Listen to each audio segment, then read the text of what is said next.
Well, the Brexit think tank has been set up because as the UK leaves the European Union, there's going to be a tremendous impact on trading standards. And trading standards are a very, very broad issue, covering a lot of different disciplines, from things like product safety to metrology to fair trading to intellectual property.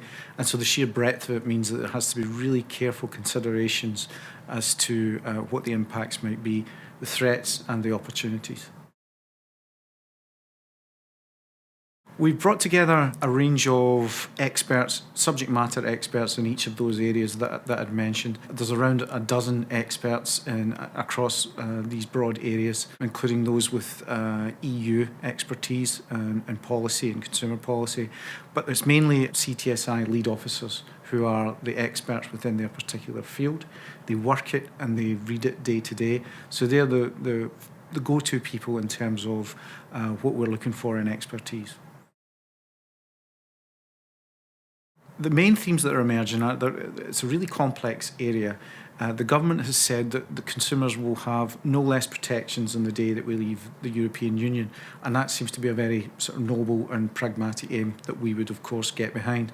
The trouble is that when you look at the EU withdrawal bill and its issues with transferring regulations, that there are certain regulations which can't be recreated unilaterally by the UK once we're out. It requires reciprocal cooperation and action from the remaining EU 27. So the government's aim to have no less protections is in some ways reliant on cooperation from other EU member states once we're out. So that's the main theme that has come across. The second theme is around capacity. It's a huge issue in trading standards. Austerity cuts have seen the service lose more than 50% in 7 years. And you simply can't take that amount out of a regulatory system without there being impacts.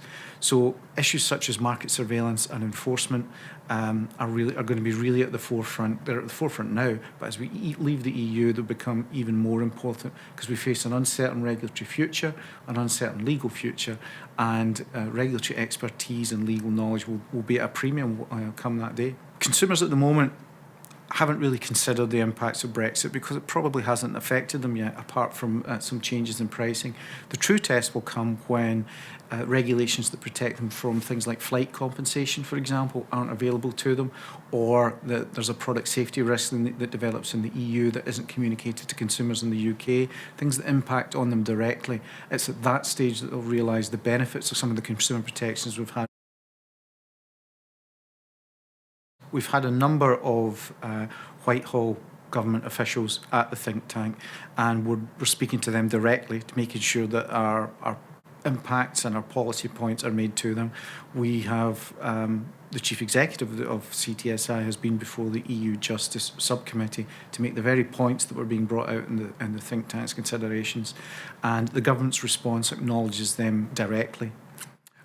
But we're very far from finished. We really need to make sure that we speak to the right people in government and that we have almost like a coalition with our consumer policy stakeholders who broadly have the same fears as the UK leaves the European Union.